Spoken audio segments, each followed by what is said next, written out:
හොඳයි හැම දිනම ධර්ම ශ්‍රවණයට ප්‍රථමයෙන් පන්සිල් සමාදන් වීම සඳහා සාදුකාර පවත්වලා নমස්කාරය කියමු.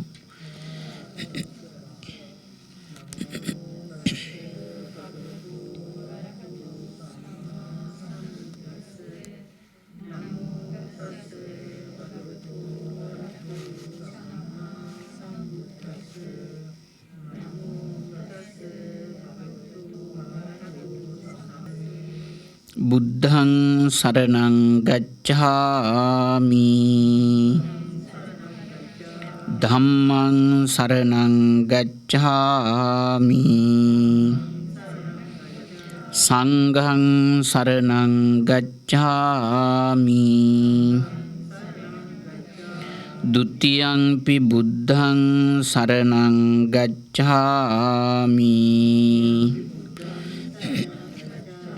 දුතියංපි ධම්මං සරණං ගච්ඡාමි දුතියංපි සංඝං සරණං ගච්ඡාමි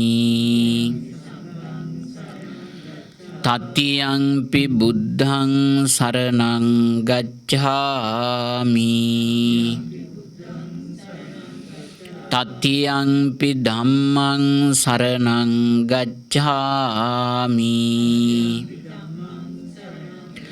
තතියංපි සංඝං සරණං ගච්ඡාමි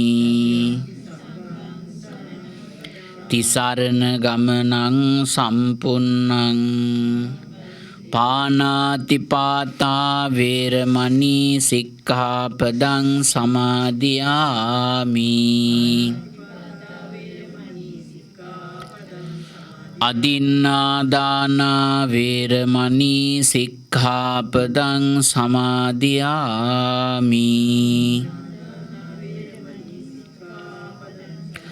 කාමේසු මිච්ඡාචාරා වේරමණී සික්ඛාපදං සමාදියාමි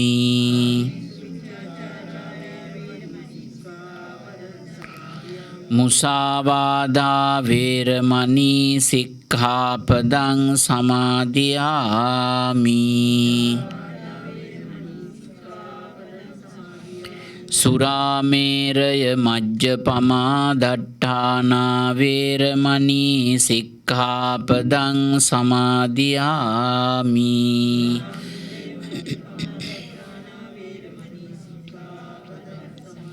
තිසරණේන සද්ධින් පංචශීලං ධම්මං සාදුකං සුරක්ඛිතං කତ୍වා අප්පමාදේන සම්පාදේත සමන්තා චක්ඛවාලේසු අත්‍රා ගච්ඡන්තු දේවතා සද්ධම්මං මුනි රාජස්ස සුනන්තු සග්ග මොක්ඛදං ධම්මස්සවන කාලෝ අයං භදන්තා ධම්මස්සවන කාලෝ අයං භදන්තා ධම්මස්සවන කාලෝ අයං භදන්තා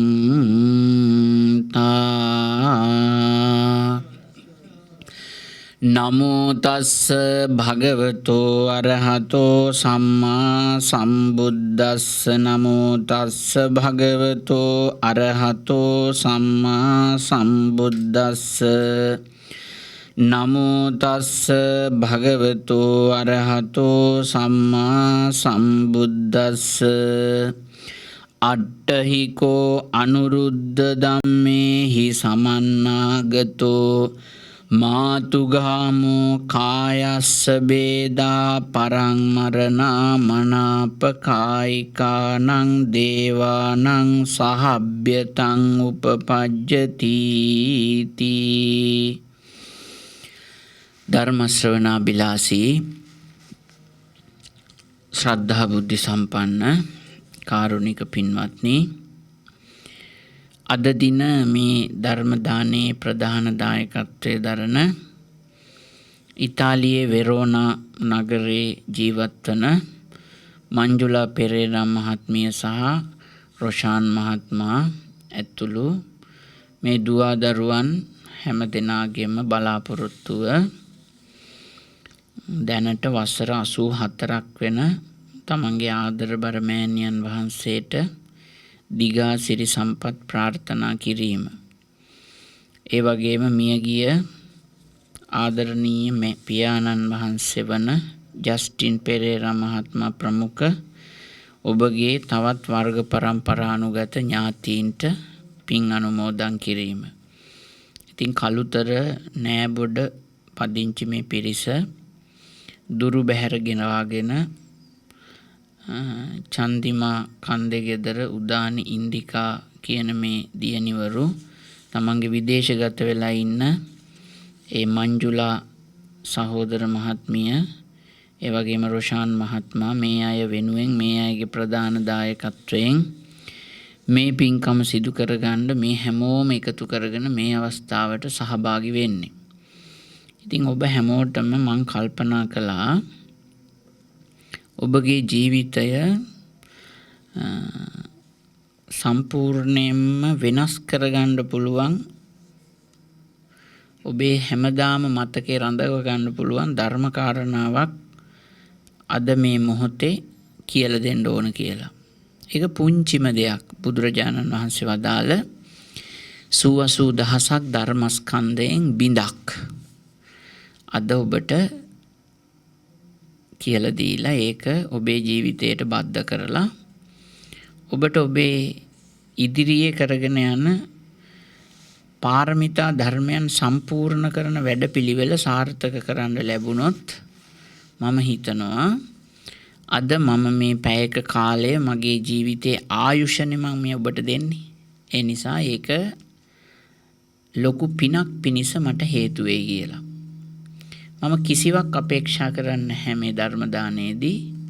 අපේක්ෂා කරන එකම දේ තමයි චතුරාර්ය සත්‍ය අවබෝධ කරගන්න අවශ්‍ය කරන පින පමණයි. වෙන දෙයක් ඔබගෙන් අපේක්ෂා කරන්නේ නැහැ. ඉතින් මට දැනගන්න ලැබුණ මේ ධර්ම දේශනාවට ඔබ මම අඳුරන්නේ නැති වුණාට වෙනත් ධර්ම දේශනාවන් ශ්‍රවණය කරලා මේකට ආරාධනා කළා කියලා. ඒ ගැනත් මම සතුටු වෙනවා. මගේ ශ්‍රාවක පිරිසක් රට ඇතුලේ ගොඩනැගිලා ඉන්නවා කියලා කිව්වහම අපිට නැවත නැවත මේ ධර්මයේ කියවලා භික්ෂු ජීවිතයක් තුල පිරෙන පරියත්තිය කියලා කියන එක ටිකක් අමාරු දෙයක් නේ අම්මා. බුද්ධ වචනේ කටපාඩම් කරලා ඉගෙන ගන්න එක. ඒක ටිකක් ලෙහෙසි එකක් නෙමෙයි. හරියට මේක ඉගෙන ගත්තත් අවබෝධ කරගන්න එපා යම් පමණකට හරි කියලා දෙන්න.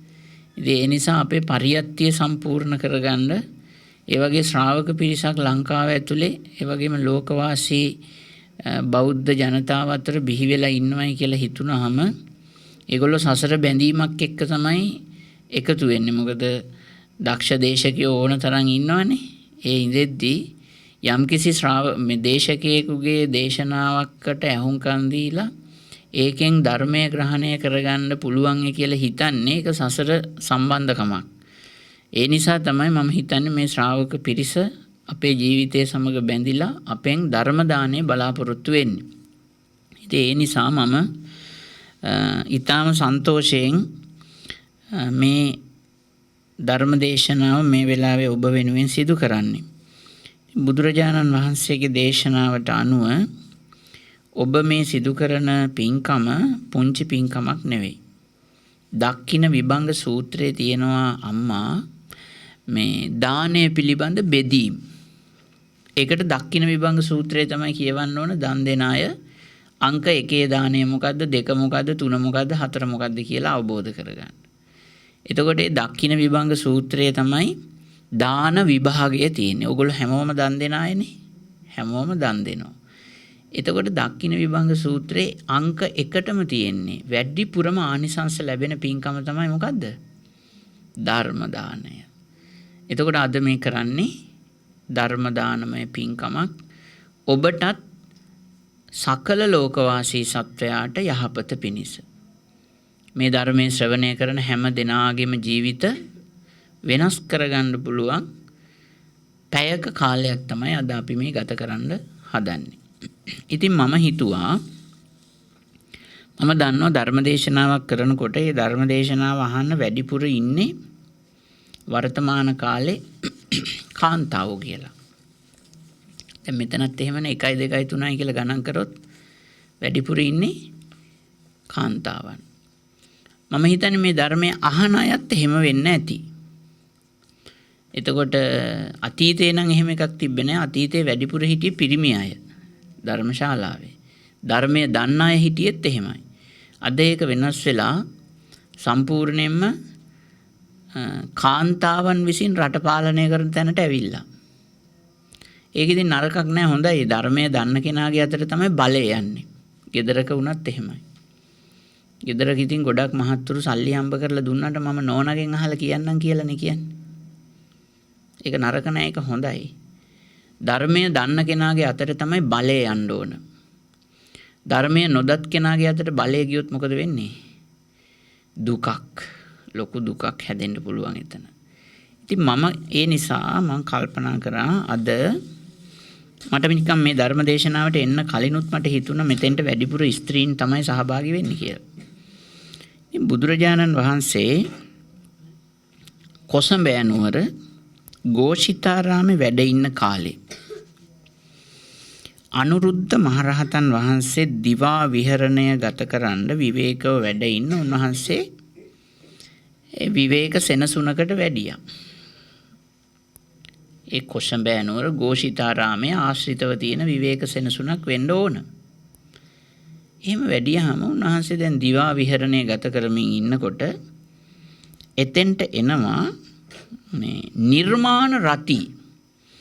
නිර්මාණ රති කියලා කියන දිව්‍ය ලෝකෙන් දිව්‍යාංගනාව පිරිසක්. නිර්මාණ රති දිව්‍ය ලෝකෙට කියනවා මනාප කායික දිව්‍ය ලෝකේ කියලාත් කියනවා.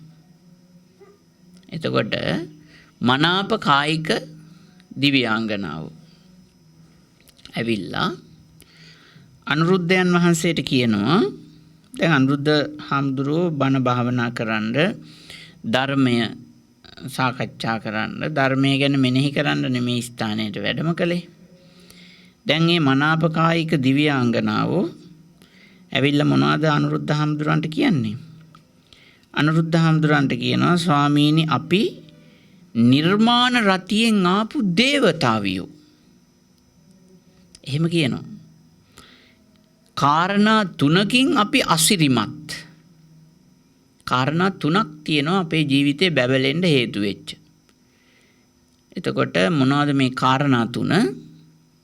එකක් තමයි ස්වාමීනි අපිට පුළුවන් ඕන විදියට සැරසෙන්න. ඕන පාටකින් සැරසෙන්න පුළුවන්. කැමැති පාටක් අපිට ගන්න පුළුවන්. දැන් ඔය මේ අත්තු බනහන්න මෙතෙන්ට ආවේ සුදු පාටින්නේ. සුදු පාටින් ඔබ හිතන විටම ඔය ඇඳුම් ටික ඇඟට ආවද? එහෙම ආවේ නැහැ. ඔබ ඇඳුම් හොයාගෙන ඒවා අයන් කරගෙන හොදලා සමහරවල්ලාට කඩේත් ගියා ඇඳුම් ගන්න. එහෙම අරගෙන තමයි මෙතෙන්ට ආවේ. ඔබට නිල් පාටින් සැරසෙන්න වුණොත් නිල් පාට ඇඳුම් ගිහිල්ලා මහ ගන්න ඕනනේ. ඒකට ගැලපෙන සෙරෙප්පු දෙක ගන්න ඕන. ඒකට ගැලපෙන කොණ්ඩ කටුව ගන්න ඕන. එහෙම ඔක්කොම ගන්න එපයි. ඒවා එක පාරටම හිතනකොටම ඇඟට එනවද?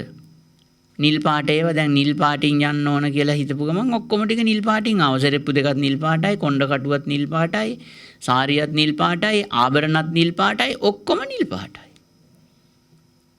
එහෙම වෙන්නේ නැහැ. අපිට පුළුවන් නිල් පාටින් යන්න. හැබැයි සෑහෙන්න මහන්සි වෙන්න ඕනනේ. එක පාරට නිල් පාටින් යන්න පුළුවන් ද මනුස්ස ලෝකේ? බෑ. සතියක්වත් දෙන්නේ කියනෝනේ. එතකොට මනාලිට අන්දන්න වෙඩින් එකක නැකත් හදනකොට මනාලිට අන්දන්න කොච්චර වෙලාවක් ඉල්ලනවා අන්දන මිනිස්සයා? අවමෙන් පැය 3ක්. ඊට වඩා වැඩි දෙනෝ නම් එයා සතුටුයි. පැය 3ක්. කීයට පටන් ගන්න වැඩේ? 1ට 2ට. වැඩ ඉවර වෙනකොට එළි වෙලානේ. දැන් මෙතනත් ඉන්නවනේ මේ ඔක්කොම මනාලියෝ වෙන්නේ නැතිනේ. ඒගොල්ලන්ට ඔය මං කියනකොට ඔය මතක් වෙනවා ඇති. අන්දවනකොට. හම්ම ගහනවනේ, කොණ්ඩේ ගලවනවා, ඇහි බඹ ගලවනවා. කොච්චර දේවල් කරනවද? දැන් මේ නිර්මාණ රති දිව්‍යාංගනාව කියනවා ඒව මොකක්වත් අපිට නැහැ. අපිට ඕනම විදියකට සැරසෙන්න නිකන් හිතන්න විතරයි ඕන. හිතනකොට ඔක්කොම සැරසිලා ඉවරයි. එහෙනම් දැන් මේ ගෑනු ළමයින්ට කොණ්ඩේ ඉදිච්ච අය ගෑනු ළමයින්ටයි කොණ්ඩේ පැහිච්ච අයටයි එහෙම නැති තරුණ ළමයින්ටයි එහෙනම් කොහෙද ගැලපෙන්නේ මේ මනුස්ස ලෝකේ හරියනවද ඒගොල්ලන්ට? ඒගොල්ලන්ට මනුස්ස ලෝකේ ගැලපෙන්නේ නැහැ. ඒගොල්ලෝ කොහාටද යන්න ඕන? නිර්මාණ රතියට යන්න ඕන. මොකද ඒ අවශ්‍යතාවයන්නේ දැන් තියෙන්නේ මානසිකව. වයසටම ගියත් කාන්තාව කියලා කියන කෙනා සැරසෙන්න කැමති නැද්ද? එයා වයසට ගැලපෙන විදියට සැරසෙන්නේ ඇයි? වයසට නොගැලපෙන විදියට හැසිරුණොත් සමාජයෙන් කිසියම් අප්‍රසාදයක් එන නිසා නෙවෙයිද? සමාජයෙන් කිසියම් අප්‍රසාදයක් එන නිසා තමයි එයා එහෙම නොගැලපෙන්නේ. නැත්නම් තරුණ විදියට සැරසෙන්න අකමැතිද? කැමති. කැමති වුණාට ඒක ගැලපෙන්නේ නැහනේ. ගැලපෙන්නේ නැති නිසා තමයි එහෙම සැරසෙන්නේ. හැබැයි ඉතින් හොඳ තරුණ පෙනුමක් තිබුණොත් අවුරුදු 70ක් 80ක් වගේ වෙලා පෙනුම අපි හිතමු අවුරුදු 35ක 40ක වගේ පෙනුමක් තියෙනවා නම් ඒ විදියට සැරසෙනවා. හොඳටම ජරාවාස වෙච්ච නැති අය අර තරුණ ළමයි වගේ සැරසෙන අය ඉන්නවා.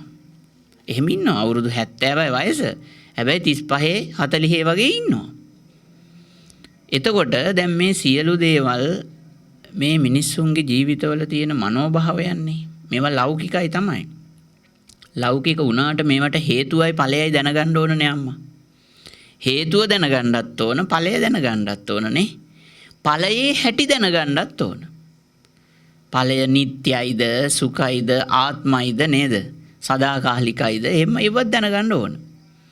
මේක තමයි හේතුඵල ධම.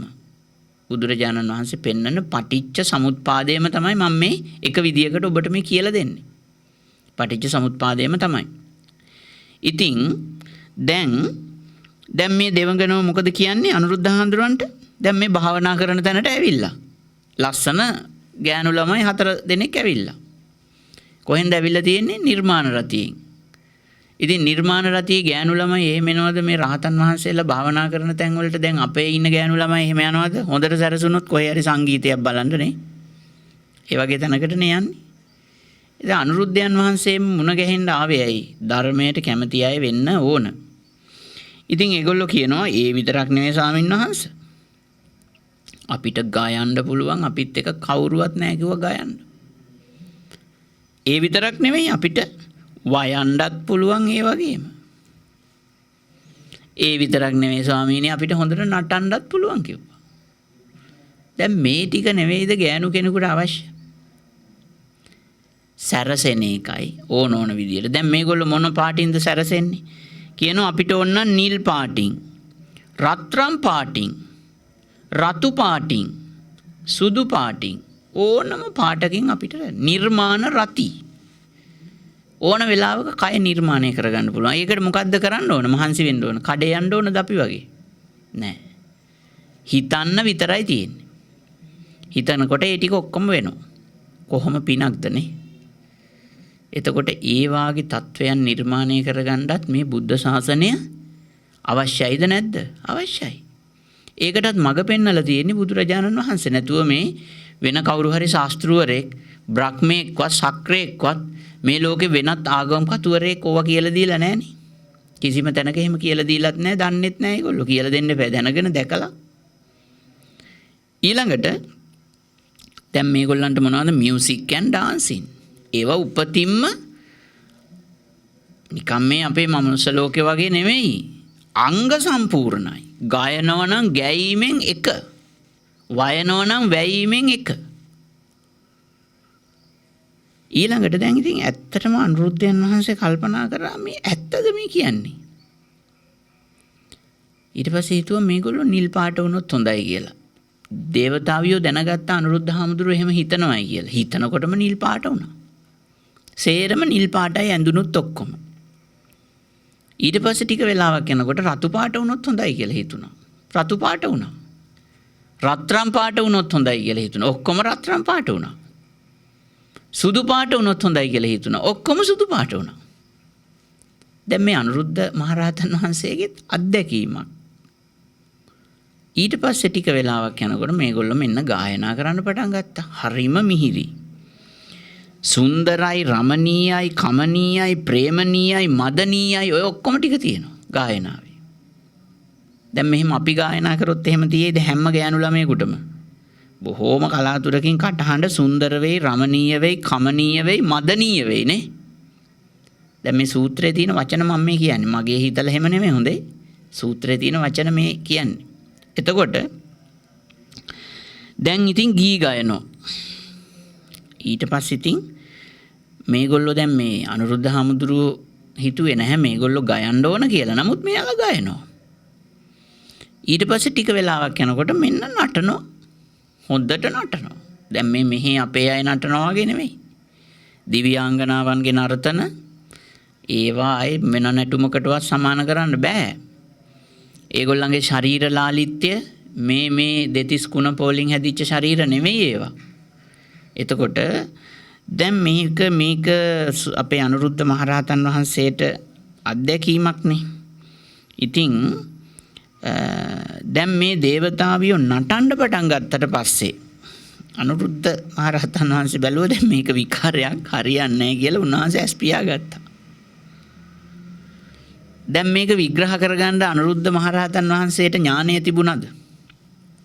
උන්වහන්සේ රහතන් වහන්සේ නමක්. අනුරුද්ධ හාමුදුරුවෝ ගැන ඔයගොල්ලෝ අහලා ඇතිනේ. අර පුංචි කාලේ නෑ කියන වචනේවත් දන්නේ නැති කුමාරයා. නෑ කියන වචනේවත් දන්නේ නැති අනුරුද්ධ කුමාරයා. ඒ තරම් දන් දීපු කෙනෙක්. එතකොට අනුරුද්ධ හාමුදුරුවන්ගේ චරිතය ගැන බණ කියන්න බෑ. දැන් අපි මේ කතාව ගැන බලමු ඉංග්‍රීසියෙන් මොකද වෙන්නේ කියලා.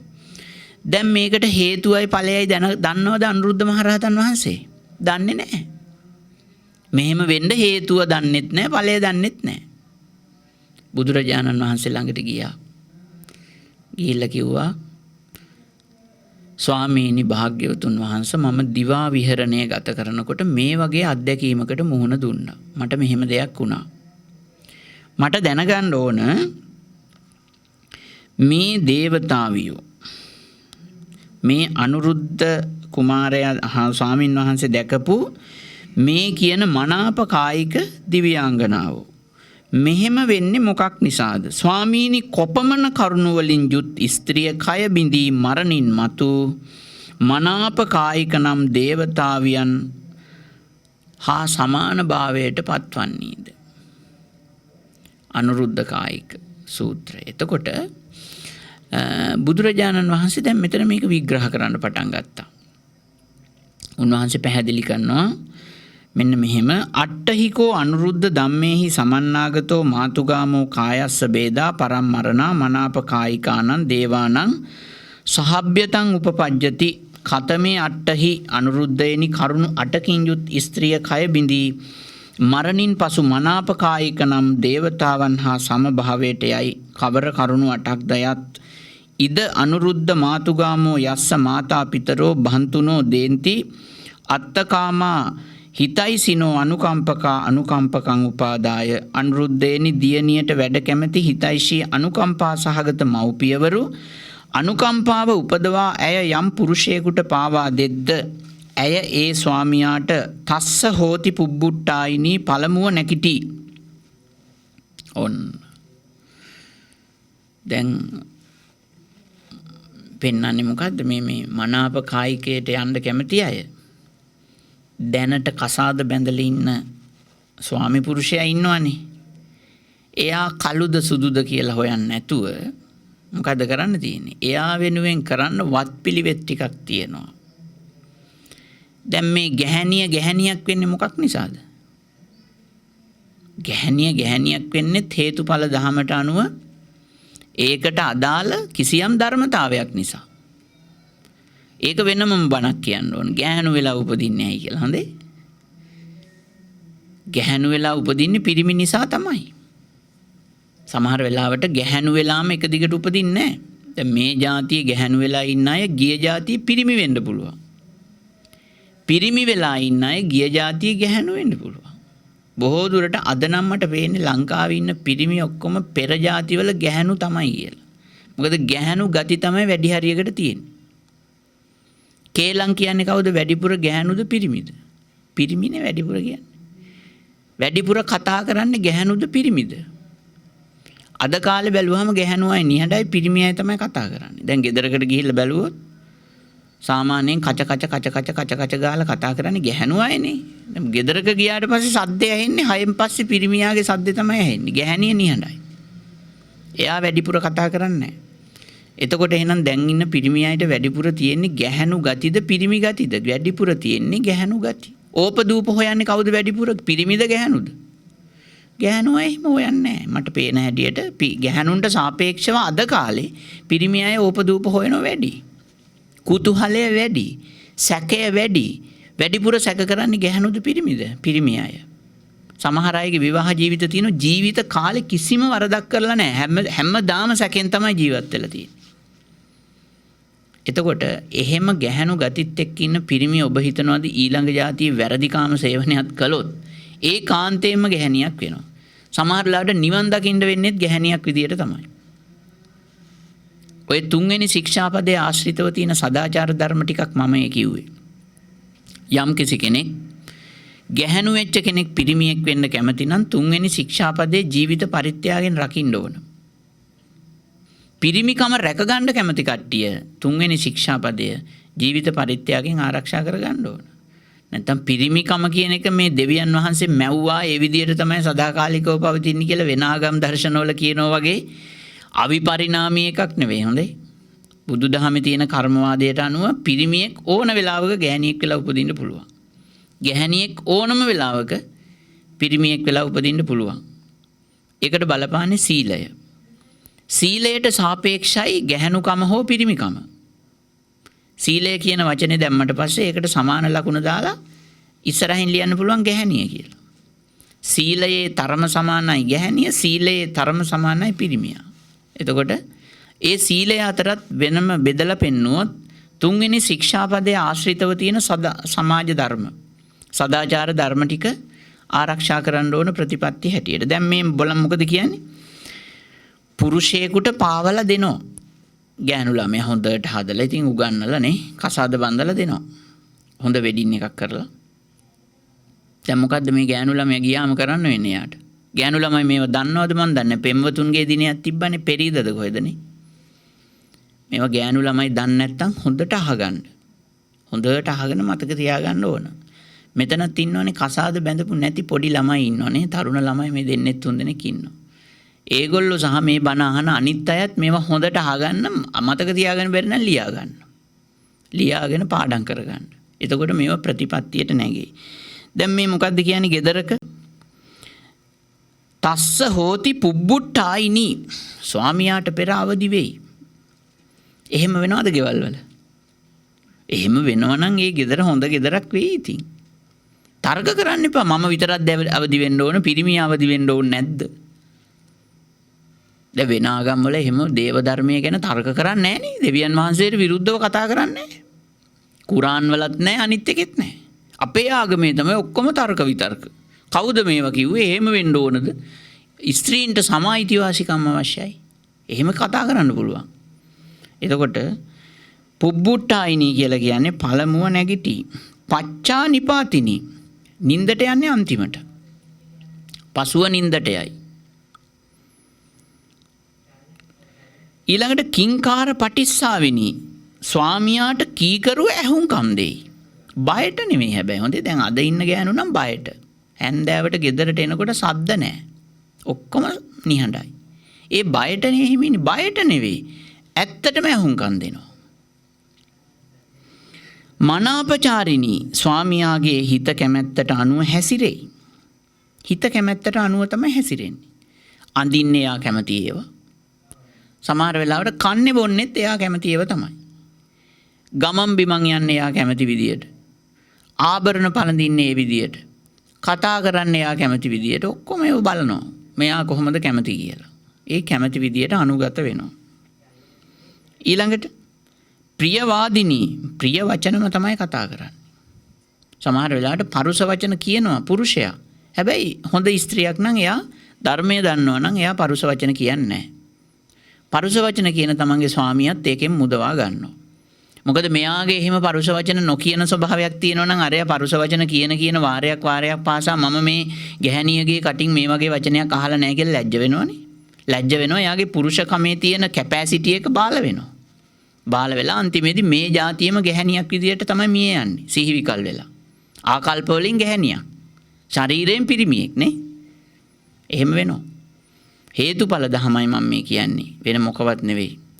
ඊළඟට පෙන්නනවා යේතේ හන්ති ගරුණෝ හොන්ති මාතාතිවා පිතරාතිවා සමන බ්‍රාහ්මනාතිවා ස්වාමියාගේ මව පියාගේ පැවිදි උතුමන් ආදී ගරු කළ යුත්තන්ට සක්කාරෝති සත්කාර කරයි. සත්කාර කරනවා කියන්නේ හොඳටම සලකනවා කියන එක. සත්කාරය. එතකොට දැන් මෙයා හඳුනා ගන්නවා කවුද? ස්වාමි පුරුෂයාගේ මව කවුද? පියා කවුද? එයාගේ ගරු කළ යුතු අය කවුද? එයා ඇසුරු කරන පූජකයෝ කවුද? මේවා සේරම හඳුනගෙන ඒගොල්ලන්ට මෙයාට වඩා හොඳට ගරු කරනවා, සැලකිලි කරනවා. දැන් මේ මොන කෙනාද මේ? කොහේ යන කෙනාද? දිව්‍ය ලෝක 6න් නිර්මාණ රතියට යන කෙනා. ඉතින් දැන් හිතන්නකෝ ගෑනු ළමයි කොච්චර වෙහෙසෙනවද ගයන්න ගියාට පස්සේ. අර පන්තියට යනවා, අර මියුසික් බාණ්ඩේ අර ගන්නවා, මේක ගන්නවා, හඬ පරීක්ෂා කරන්න තව තැනකට යනවා. ඊළඟට ඒ විතරක් මෝස්තරය දාගන්න කොච්චර තැන්වලට යනවද?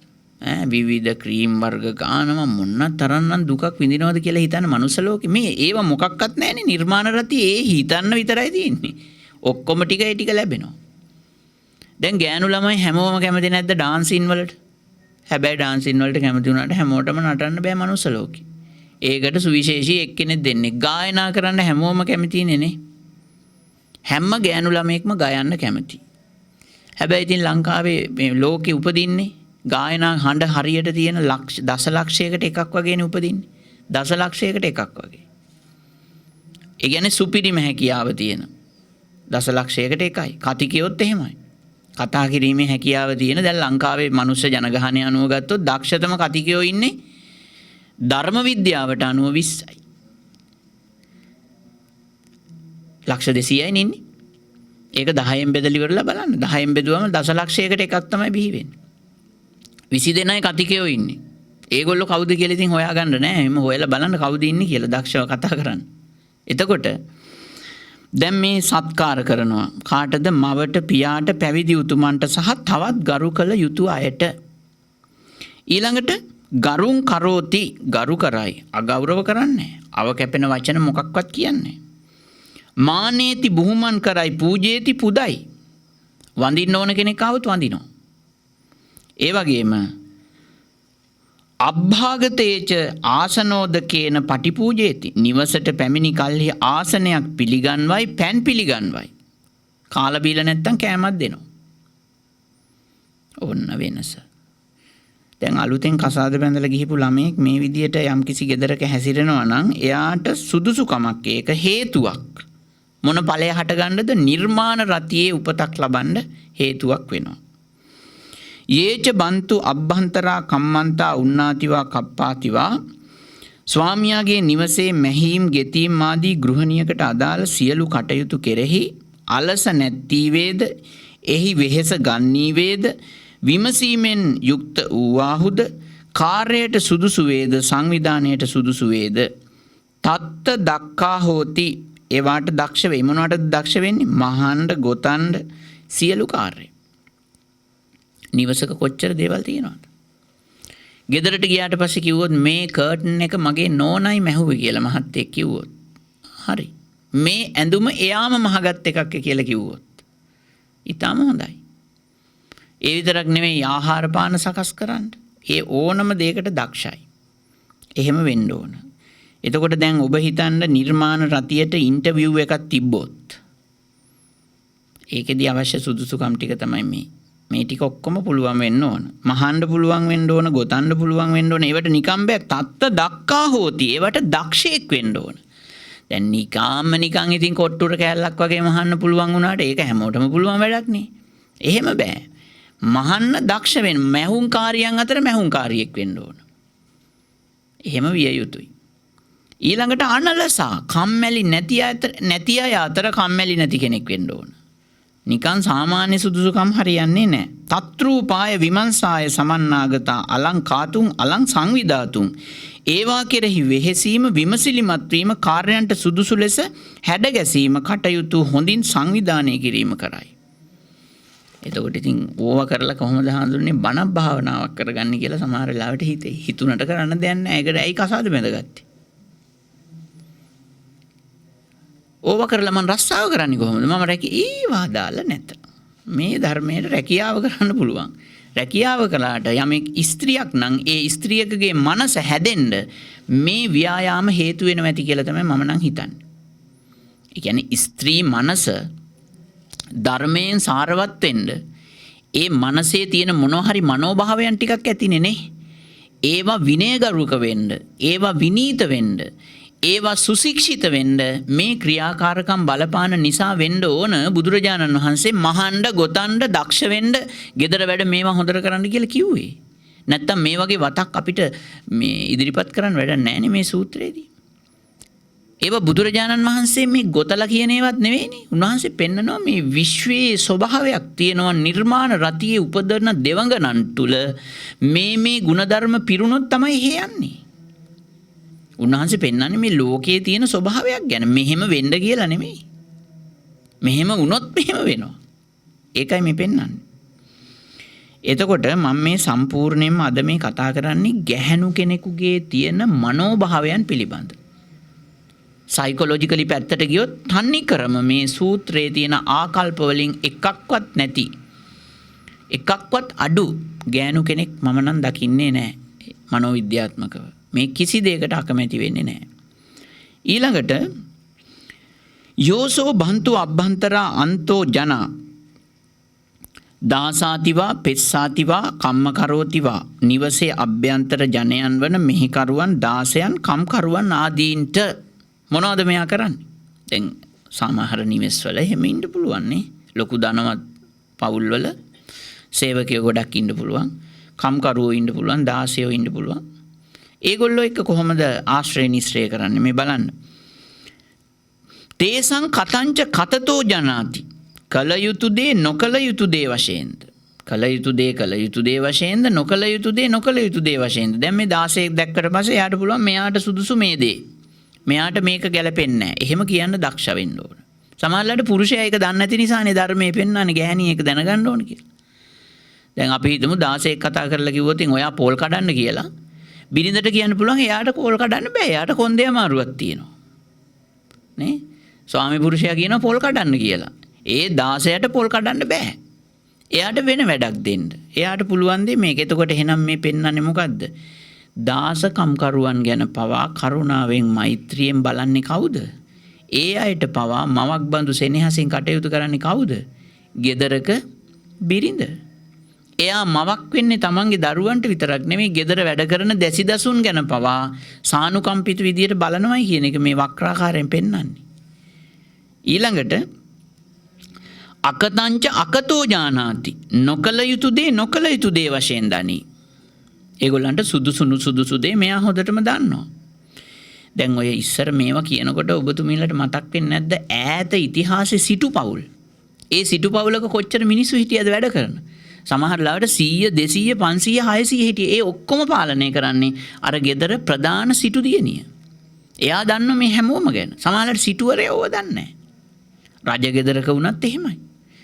බන්දුල, මල්ලිකා, විශාකා, සුමනා, සුජාතා වගේ අපි ওই නම් ගැන කතා කරන්නේ මොනවා ගැනද? කතා කරන්නේ මේ ගැහැණු පෞරුෂය නෙවෙයිද? මේ පෞරුෂය ගැන කතා කරන්නේ. එතකොට ගිලානංච බලා බලං ජානාති. ගිලන් අයගේ ගිලන් බව දනීද?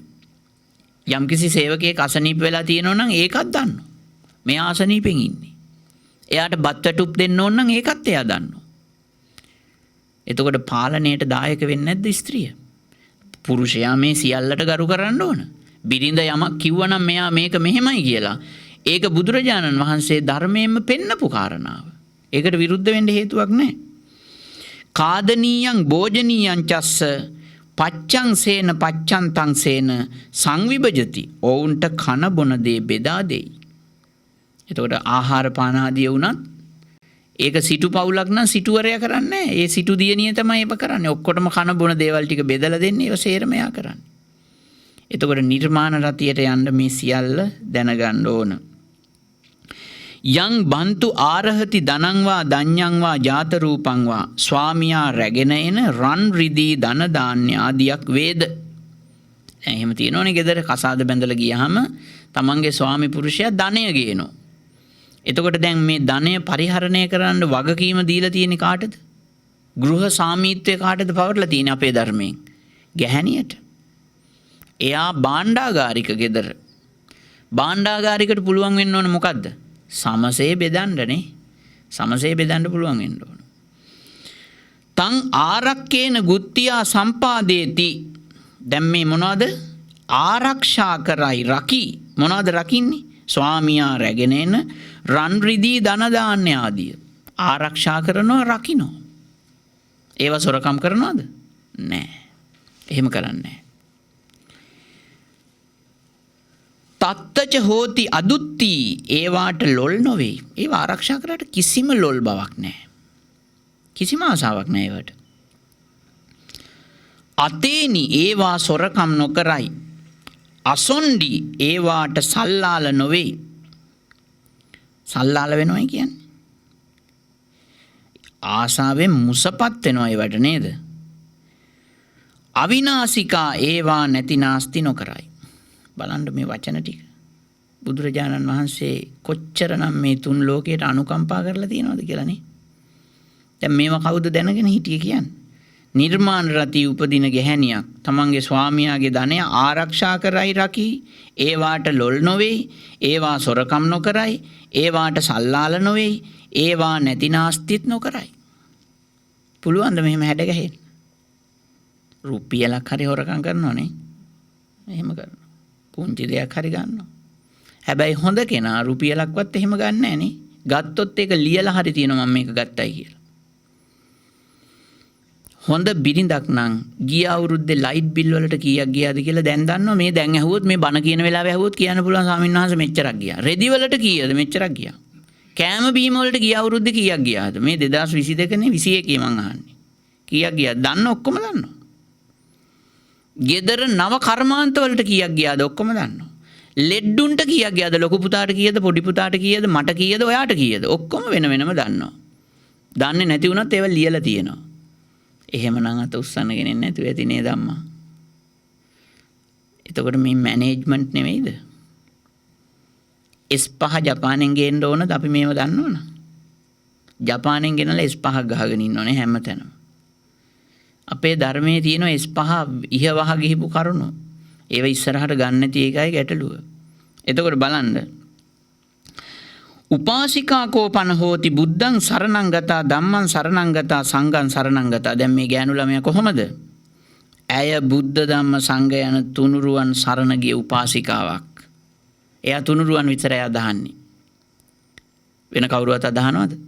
දැන් ඉන්න අම්මලා කොහමද? නත්ති මේ සරණං අඤ්ඤං බුද්ධෝ මේ සරණං වරං කතරගමත් ගිහින් එඤ්ඤං සීනිගමත් ගිහින් එඤ්ඤං ඔක්කොම දේවාල වල ගිහින් එඤ්ඤං. හැබැයි නත්ති මේ සරණං අඤ්ඤං බුද්ධෝ මේ සරණං වරං ගෙවල් වල උළු පුපුරන්න කියන්නේ ඕක හැන්දෑවට නේ. හැබැයි සියලු දේ සරණ යනවා නේ. one and only වෙන්න ඕන. දැන් කතෝලික නම් ඒගොල්ලෝ ක්‍රිස්තුස් වහන්සේ විතරයිනේ ආයේ අර දෙවියයි මේ දෙවියයි පාරේ යන්නේ නැහනේ. අහලා බලන්න නිකන් වෙන දෙවියෙක් විශ්වාස කරනවද කියලා. කුරාන් නම් කුරාන් වල අල්ලා පමණමයි ආයේ. ඔය දැන් කියන්නේ තුදේ හවස කෑ ගහලා කියන්නේ අල්ලා දෙවියන් වහන්සේ හා සමාන බලවත් කෙනෙක් මේ ලෝකේ තවත් නැත. ගෙවල් වල ගෑනුත් කෑ ගහලා කියනවද? උයන්න පටන් ගන්නකොට හයියෙන් කෑ ගහලා කියනවද? බුදුරජාණන් වහන්සේ තරම් බලවත් පුජ්‍යලයක් මේ ලෝකේ නැත. එහෙම කොහෙද කියන්නේ? එහෙම කියනවා හරියට ශ්‍රද්ධාව තියන අය. වෙන වෙන සරණ යන්නේ නැහැ කියලා කියන්නේ මේ. නිර්මාණ රතියට යන්න බෑ හිමුනොත්. එහෙම යන්න නම් බුදුරජාණන් වහන්සේ පමණයි අදහන්න ඕන. වෙන කවුරුවත් දෙවිවරු විශ්වාස කරන්න බෑ. එහෙම විශ්වාස කරනවා නම් ඒක පාපයක්. දේව පිළිම දේව පින්තූරව තියාගන්නෙත් නැහැ. දෙවියන්ට අවශ්‍ය කරන්නේ පින්තූර තියලා පළතුරු වට්ටි තියෙන එක නෙවෙයි. ඒගොල්ලන්ට පින් දෙන්න ඕන. ඒක කරන බුද්ධිමත් අය. බුදු පිළිමයක් පමණයි ගෙදර තියෙන්නේ යාගේ. වෙන මොකක්වත් නැහැ. ආර්ය අෂ්ටාංගික මාර්ගය පමණමයි. වෙන මොනවත් ධර්ම ප්‍රතිපදාවක් අරව මේවා කිසිවක් එයා විශ්වාස කරන්නේ නැහැ. එතකොට දැන් බලන්න ඒ විතරක්ද සීලවතී කෝපන හෝති සිල්වත් තැනැත්තියක් වෙයි. එයා සිල්වත්. සිල් කඩන කෙනෙක් නෙවෙයි. පන්සිල් රකින්නවා සතර පොය වලට ඊට වඩා ලොකු සීලයක් එයා රකින්නවා. පැහැදිලිද දන්නේ මම මේ ඔයගොල්ලන්ට කියන ටික. මේ දැන් කොහේ යන අයද මේ? නිර්මාණ රතියට යන අය. හොඳට මතක තියාගන්න. නිර්මාණ රතිය කියන්නේ මොකද්ද කියලා මම මේ කිව්වා. ගෑනු ළමයින්ට මේ විශ්වයේ තියෙන හොඳම තැන තමයි එතන. දැන් මේ ලෝකෙදී අපේක්ෂා කරන ලෝකයක් තියෙනවනේ ගෑනු ළමයි. ඒ අපේක්ෂා කරන තැන මනුස්ස ලෝකේ නෑ. මං කිව්වා මනුස්ස ලෝකෙට සුදුසු නැtei කියලා. මොකද මේ තියෙන සියලු ආකල්ප විකසිත වෙන්න තියෙන එකම තැන තමයි මොකද්ද නිර්මාණ රතිය නැත්තම් මනාප කායික දිව්‍ය ලෝකය. එහේ යන්න මේ බුද්ධ ශාසනය ඇති එකට. මොකටද මේ මෙහි ඉපදිලා දුක් විඳින්නේ නේ? එහෙම වැඩක් නෑ. එහේ යන්න. මේ ಗುಣධර්ම ටික පුරන්න. ඊළඟට පෙන්නනවා සිල්වත් තැනැත්තියක් වෙයි කියලා මම කිව්වා. මොනවද සීලය? පානාති පාතා පටිවිරතා ප්‍රාණඝාතයෙන් වළකින. අදින්නාදානා පටිවිරතා සොරකමින් වළකින. කාමේසු මිච්ඡාචාරා පටිවිරතා වැරදි කාම සේවනයෙන් වළකින. ඊළඟට මුසාවාදා පටිවිරතා බොරු කීම, කේලාම් කීම, පරුස වචන කීම, හිස් වචන කීම. දැන් බොරු කියන කෙනෙකුට පුළුවන් ද ওই නිර්මාණ රතියට යන්න? වටේම ඕපදූප හොයන අයට පුළුවන්? එහෙම හිතාගෙන ඉන්න අටපිරිකරක් උස්සන් ගිහිල්ලා පූජා කරලා දිව්‍ය ලෝකේ යන්න. එහෙම ඉතින් යන්න පුළුවන් නම් නේද? බුදුරජාණන් වහන්සේ පෙන්වන්න එපා එහෙම යන ක්‍රමයක්. එහෙම හිතනවා. බුද්ධ පූජාවක් ඩිංගක් පූජා කරලා නේ බලනවා. එහෙම හරියන්නේ අභ්‍යන්තරික මනෝධර්මයන් වැඩෙන්න ඕන මේ තියෙන්නේ ඒවා. එතකොට බොරු කියන, කේලාම් කියන, පරුස වචන කියන, හිස් වචන කියන ස්ත්‍රියකට පුළුවන් ද මේ මනාපකායික දිව්‍ය ලෝකයකට යන්න? එහෙම ඉඩකඩ නැහැ. සුරාමේරේ මජ්ජපමා දට්ඨානා පටිවිරතා මත්ද්‍රව්‍ය මත් වතුර ආදී කිසිවක් එයාලා පාවිච්චි කරන්නේ නැහැ. ඒ විතරක් නෙවෙයි. ඇය අටවෙනි කාරණාව හොඳේ අහගන්න. ත්‍යාගවතී කෝපන හෝති ත්‍යාගවන්තයි. හරි පරිත්‍යාගශීලී. හැබැයි අර රකින්න ධනය ස්වාමියාගෙන් අහන්න නැතුව අර හෙට මෙහෙට දෙන්නෙත් නෑ එයා. එයාට යම් දෙයක් දීලා තියෙනවා නම් ඒ දීපු දේ තමයි දෙන්නේ. තමන්ගේ ස්වාමි පුරුෂයාගේ ධනය එහෙම විනාශ කරන්නෙත් නෑ. විගත මල මච්චරේන චේතසා අගාරං අජ්ජා වසති මස්සුරු මල දුරු වූ සිතින් gedara වාසය කරයි. අධික ලෝභකමෙන් gedara තියෙන සම්පත් දිහා බල අර අල්මාරිය අරිනවා, මේක අරිනවා, අරක බලනවා, මේක බලනවා, අර බැංකු ගිණුම බලනවා. එහෙම බල ඒවට මේවට ඇලි මේ කියන මසුරු මලයෙන් යුක්තව gedara ජීවත් වෙන්නෙත් නැහැ. බලන්න මේ දර්ශනය කොයිතරම් ඉහළ තැනකද ඔබව තියලා තියෙන්නේ කියලා. මේ ඉපදී මැරී යන මේ මනුස්ස ජීවිතයට ඇලෙන්න එපා කියලා කොච්චර දේශනාවල තියෙනවද? දැන් මේ ಗುಣධර්ම ටික මේ සූත්‍රය හරහා යමෙක් පුරුදු නොතින් එයා කොයිතරම්නම් උත්තුංග ස්ත්‍රියක් වෙයිද? මොනතරම් පෞරුෂාත්මක තැනැත්තියක් වෙයිද? විශාකාව වගේ වෙන්න බැරිද හැම ගැහණියෙකුටම? පුළුවන්. අවශ්‍ය වෙන්නේ මේ ಗುಣධර්ම ටික විතරයි. මේ ටිකෙන් පොහොසත් වෙන්න. මේක අමාරු දෙයක් නෙවෙයි. ඇත්තටම මේක O level A level වලට වඩා ලේසි. හරිම ලේසි. මහා උපාධි කරනවට වඩා පහසුයි. මේ ටික ඉගෙනගෙන ಗುಣධර්ම හැටියට ඉවසීමෙන්, කල්පනාවෙන්, රාගයෙන් තොරව, ද්වේෂයෙන් තොරව, මෝහයෙන් තොරව ඒවා අඩු කරගෙන මේවා ප්‍රගුණ කරන්නයි තියෙන්නේ. මුත්තචාගා දාණයට නැමුණු සිත් ඇත. පයතපානී වොස්සග්ග රතා යාච යෝගා ඉල්ලන අයට සුදුසු ගුණ ඇත. යාචකයොත් මෙයට හරි කැමති. දැන් හිඟන්නවාම එලව ගන්නවනේ ගොඩක් අය නේ. ඵලයන් යන්න කියලා. එලවනවාද නැද්ද? එලවන. ගොඩක් අය එලවනවා. නැවත එනමයි දෙන්න එපයි කියනවා. හරි කරදරයක් කියනවා. කුඩුකාරයෝයි කියනෝනේ. මේගොල්ලෝ එහෙම නැහැ. මොනවා හරි දෙනවා. 100 වතාවක් Taman ළඟට ආවත් වතුර ටිකක් හරි දෙනවා. නෑ කියන වචනේ පාවිච්චි කරන්නේ නැහැ. එතකොට අංග සම්පූර්ණ පෞරුෂය ඇති ස්ත්‍රියක් නේද? දාන සංවිභාග රත දන් බෙදා දෙයි. දෙන දේ හරියට බෙදලා දෙන්නත් දන්නවා. සමසේ බෙදනවා. අරයට මෙයාට මගේ මේ හිතවත් මෙයාට කියලා එහෙම කරන්නේ නැහැ. පංගු peerුව නැහැ. හරියට බෙදන එක බෙදනවා. එතෙන්දි කිසිම සීමාමායින් පක්ෂපාත මොකක්වත් නැහැ. කිසිම මේ ભેදයක් නැතුව බෙදලා දෙනවා. එතකොට ස්ත්‍රියක් කියලා කියන්නේ ඔය වගේ කෙනෙක් යම්කිසි පුරුෂයෙකුට හම්බෙයිද මේ වගේ ගතිගුණ තියෙන කෙනෙක් පිනක් නැත්තම්? කොච්චර සසරේ පින් කරන්න ඕනද ඒ වගේ ස්ත්‍රියක් ලබන්න? ස්ත්‍රියක් ඒ தත්වෙට එන්නත් කොච්චර පින් කරන්න ඕනද? ඊළඟට යෝ නරාණං හරති සබ්බදා නිච්ඡං ආතාපි මම මේක ඉක්මනට ඉවර කරන්න ඕන කාලය අවසන් නිසා සියලු කැමැති දේ දෙන යමෙක් නිතර සැමදා තැවෙන උත්සාහයෙන් කටයුතු කරන ඇයට සියලු කැමැති දේ දෙන පෝෂණය කරන ඒ පුරුෂයා ඉක්ම නොසිටින්නේද? ඒ කියන්නේ දැන් තමන්ව පෝෂණය කරන තමන්ට රැකවරණය දෙන පුරුෂයා ගැන හිතනවා මෙයා. හිතලා මෙයා හිතනවා මගේ ගෙලසුන් කරත් මම වෙන පුරුෂයෙක් ගැන හිතන්නේ ඔන්න හිතන විදිය. ගෙලසුන් කළත් මං එහෙම හිතන්නේ නැහැ කියලා මගේ සීලය රැකගෙන ඉන්නවා කියලා හිතනවා. ඊළඟට පෙන්වන නුවණැති ස්වාමියා කෙරෙහි ඊර්ෂ්‍යාවක් නොකරයි. ස්වාමියාට ගරු කරන සියල්ලන් පුදයි. කවදාවත් ස්වාමි පුරුෂයාට ඊර්ෂ්‍යා කරන්නේ නැහැ. ගරු කරන අයටත් මෙයා ස්තුති කරනවා. ගරු කරන අයටත් ගරු කරනවා.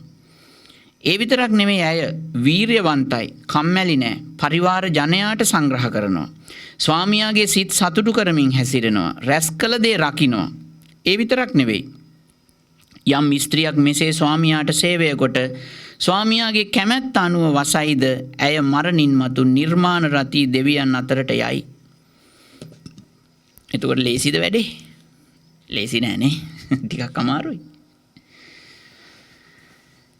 ඉතින් පිරිමි කෙනෙක් මේක ඇහුවොත් හරි සතුටු වෙන්නේ. අනේ මේ වගේ බිරිඳක් කොහෙන් හොයාගන්නද කියලානේ. එහෙමයි ඉන්නවා. ඒගොල්ලන්ට කියනවා මාතු භාර්යා කියලා. තව ඉන්නවා භගිනි භාර්යාව. එයා කොයි වගේද? භගිනි භාර්යාව සහෝදරියක් වගේ. සඛි මිතුරියක් වගේ අය ඉන්නවා. දාසි කියන්නේ හරි යටහත් පහත්. කොයි තරම් බැන්නත් ගානක් ගන්නෑ. ඔය වැඩ කරගෙන ඉන්නවා.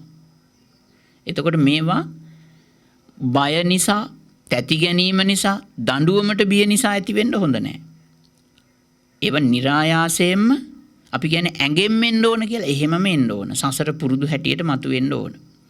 ඉතින් ඒ නිසා මේ බුද්ධ ශාසනයක ඉපදිච්ච වෙලාවේ ඔබ හිතන්න ඔබට මාර්ගඵලයක් අවබෝධ කරගන්න බැරි නම් අඩුතරමින් මේ වගේ මනුස්සකමවත් හදාගන්න මේ ශාසනයේ ප්‍රයෝජනෙට ගන්න ඕන නේද? මාර්ගඵලයක් අවබෝධ කරගන්න කියලා තමයි ධර්මය අපිට පෙන්වන්නේ. මේ සසර බිය කරු නිසා මෙතනින් එහාට මේ ජීවිතේ ගෙනියන්න එපා. සෝවාන් වෙලා නැත්තම් ඕන තැනකට අපිට වැටෙන්න පුළුවන්. සෝවාන් වෙච්ච නැති කෙනාගේ මනසේ අපාය බීජ සහිතද රහිතද? අපාය බීජ සහිතයි. මරණ මංචකයේදී ඕන වෙලාවක සිහි විකල් වෙලා අපි දුගතිගාමි වෙන්න පුළුවන්. ඉතින් ඒ නිසා අපිට බේරෙන්න තියෙන එකම ක්‍රමය තමයි මොකද්ද? පින් කරගන්න එක. මේ විදිහට ප්‍රතිපත්තීන් ජීවිතයට හුරු කරගෙන ජීවත් වෙන එක. ඔබ මේ සූත්‍රයේ මම මේ කියපු දේවල් මම හිතනවා ගොඩාක් දේවල් කිව්ව මතක නැහැ. මේ හැම කරුණක්ම වෙන වෙනම විග්‍රහ කරන්න ඕන හොඳේ. වෙන වෙනම පහදන්න ඕන, තෝරන්න ඕන. දැන් අපි හිතමු සම්බතං අනුරක්කති කියන එක රැස් කළ දේ රකින්න එක. ඒක වෙනමම බණක්. පැය දෙකක් තුනක් ඒක සාකච්ඡා කරන්න කොහොමද රැස් කළ දේ රකින්නේ, මොනවද ඒව පිළිවෙල කරන්නේ කොහොමද, වෙන වෙනම ඒක හදන්න ඕන. අපි හිතමු දැන් දාසයන්ට ගරු කරනවා, ඒගොල්ලන්ට වැඩ පවරනවා, ඒගොල්ලන්ගේ ශක්ති ප්‍රමාණය දන්නවා. ඒ කාරණා වුණත් වෙන වෙනම විග්‍රහ කරන්න ඕන. මේ හැම කරුණක්ම පුළුල් වශයෙන් විහිදෙන කරුණු තමයි ඊටාම කෙටි කාලයක් ඇතුළත මම මේ සූත්‍රය පුරාම කියලා ඉවර කළේ. දැන් පුබ්බුට්ටායිනෝච හෝති. ස්වාමියාට පෙර අවදි වෙනවයි කියලා කියන්නේ සාමාන්‍යයෙන් නිරෝගී කාන්තාවක් නම් එයා උදේ 4 වෙනකොට නැගිටලා ගෙදර පහන් නෙලි පත්තු වෙන්න කලින් මේ ගෙදර බිරිඳ නැමැති ආලෝකය දැල්විලා ඉවරයි ගෙදරක. එයා නැගිටලා ඉවරයි. ඔබ හිතනවාද ඒ දරුවෝ නොමගයයි කියලා? ඒ ළමයි කවදාවත් සමාජෙ මොන්නම කුණු කොටකටවත් අහුවෙයි කියලා හිතනවාද? උදේ 4ට නැගිටින අම්මා කෙනෙක් ඉන්න ගෙදරක. එයාට නැගිට ගන්න බැරි අසනීපයක් වුණොත් තමයි නැගිටින්නේ නැත්තේ. ඒත් එයා නැගිටලා ඇඳේ ඉඳගෙන හරි කතා කරන්න පුළුවන් මම නැගිටලා ඉන්නේ ඕගොල්ලෝ නැගිටින්න කියලා. එහෙම තමයි ක්‍රමේ. එතකොට සැතපෙනකොට අර රෑ තියෙන කතාවල් ඔක්කොම බලලා රෑ 2ට 3ටද මෙයා සැතපෙන්නේ නැහැ. මෙයා කල්ැතුව වැඩ ඔක්කොම ඉවර කරලා කලින්ම සැතපෙනවා. අවසානයේට තමයි සැතපෙන්න කියලා තියෙන්නේ. නමුත් ඉතින් අවමෙන් ගෙදර රෑ 10:00මාර 11 වෙනකොට මේ සැතපෙන්න ඕනනේ.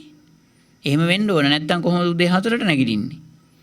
එතකොට ඒ විදියට මම කියන්නේ මේ නිවන ගැන හිතන්න පෙර මේ කරුණු ටික හැදුන් නැති වුණොත් එයාට පුළුවන් විදර්ශනාවක් වඩන්න.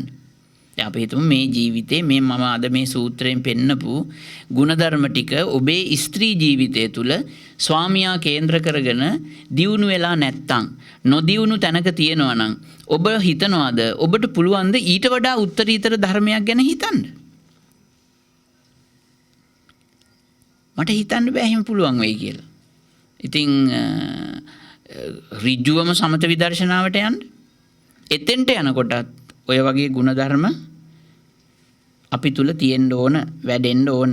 ඉතින් ඒක අවබෝධ කරගන්න මම හිතන්නේ ධර්මදේශනාවට වෙන් වෙච්ච කාලය දැන් අවසానයි.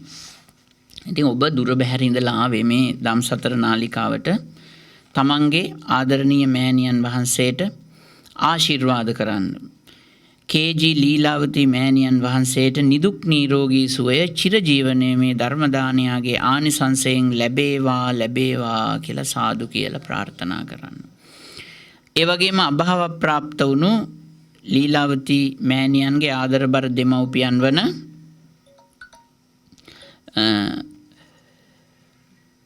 ජස්ටින් පෙරේරා උපාසක මහත්මයා, ඒ වගේම ඒ මෑණියන් වහන්සේ තමයි එමලින් නෝනා උපාසිකා මාතාව. රෝසා කියලා තමයි යාට කියන්නේ. ඉතින් ඒ දෙපළ. ඊට අතිරේකව ඔබගේ ආදරබර පියාණන් වහන්සේ ජස්ටින් පෙරේරා මහත්මයා ඇතුළු වර්ග පරම්පරානුගත සියලු ඥාති වර්ගයා මේ පින් අනුමෝදන් කරගෙන ඒ අයගේ භවගාමී ජීවිත සුවපත් වේවා. ඒ අයට සැප ලැබේවා. මේ ධර්ම දේශනාවට සම්බන්ධ සියලුම දෙනා නමින් මියගිය සියලු ඥාතීන් මේ පින් අනුමෝදන් කරගෙන ඒ අය සුඛී සුවපත් වෙත්වා. ඒ වගේම කොරෝනා උවදුරින් මියගිය සියලු දෙනාට පින් දෙීමත් මේ ධර්ම දේශනාවේ අරමුණක්. ලෝකවාසී සියලුම කොරෝනා රෝගයෙන් මියගිය අය දුගතිගාමී වෙලා ඉන්නවා නම් ඒ අය මේ පින ලබාගෙන සුවපත් වෙත්වා කියලා හැමදෙනාම ඥාතීන්ට පින් දීමක් වශයෙන් සාදුකාර පවත්වමු. ඒ වගේම මේ පුණ්‍ය ධර්මයේ සියලු සම්‍යක් දෘෂ්ටික දෙවියෝ අනුමෝදන් කරගෙන මේ බුද්ධ ශාසනයත් ශාසනය රකින්න උදාර දරු පරපුරක් බිහි කරපු ලීලාවතී මෑණියන් වහන්සේත්, ඒ වගේම ඉතාලියේ වෙරෝනා නගරයේ වෙසෙන මංජුලා පෙරේරා මහත්මිය, රොෂාන් මහත්මයා, ඒ වගේම චන්දිමා කන්දෙගෙදර උදානි ඉන්දිකා පෙරේරා ආදී දූ දරුවන් සියලු දෙනාම සම්‍යක් දෘෂ්ටික දෙවියෝ ආරක්ෂා කරගනිත්වා. ඒ වගේම ඔබගේ දරු මුණුපුරන් හැම දෙනක්ම සියලු දෙවිවරු ආරක්ෂා කරගනිත්වා. දෙවියන්ටද ප්‍රාර්ථනා කරන බෝධියකින් චතුරාර්ය සත්‍ය ධර්මයන් අවබෝධ කරගන්නට ඔබගේ මේ ධර්ම දානමය කුසලය හේතු වාසනා වේවා කියලා සාදු කියලා ප්‍රාර්ථනා කරමු. ඒ වගේම නිර්වාණ ධර්මය සාක්ෂාත් කරන තුරු අපිට වැදගත් වෙන්නේ ලෞකික සම්පත් වලට වඩා බුද්ධාදී ආර්යයන් වහන්සේලාගේ මඟ පෙන්වීම. ඒකට තමයි අපි කියන්නේ සත්පුරුෂ ඇසුර කියලා. මේ ධර්ම දානමය පින ඔබේ සිත නිවනට පත්වන තුරු බුද්ධාදී ආර්යයන් වහන්සේලාගේ ආශ්‍රය නිස්රේ පිණිසම හේතු වාසනා වේවා කියලා සාදු කියලා ප්‍රාර්ථනා කරන්න. ඒ වගේම මිය ගිය ජස්ටින් පෙරේරා පියාණන් ඇතුළු වර්ග පරම්පරා අනුගත ඥාතීන්ටත් ඔබ අප හැම දෙනාටමත් ජාත්‍යාදී දුකින් නිදහස්ව ලබන අමා මහ නිවන් පිණිස මේ පින හේතු වාසනා වේවා කියලා සාදු කියලා ප්‍රාර්ථනා කරමු. ආකාසට්ටා ච බුම්මට්ටා දේවා නාග මහිද්దికා පුඤ්ඤන්තං අනුමෝදිත්වා චිරං රක්ඛන්තු ලෝක සාසනං. ආකාසට්ටා ච බුම්මට්ටා දේවා නාග මහිද්దికා පුඤ්ඤන්තං අනුමෝදිත්වා චිරං රක්ඛන්තු තං සදාති. අභිවාදන සීලස්ස නිච්ඡං වද්ධා පචායිනෝ චත්තාරෝ ධම්මා වඩ්ඩಂತಿ ආයුවන්නෝ සුඛං බලං ආයුරාෝග්‍ය සම්පatti සග්ග සම්පatti මේවච අතෝ නිබ්බාන සම්පatti ඉමිනාතේ සමිජ්ජතු.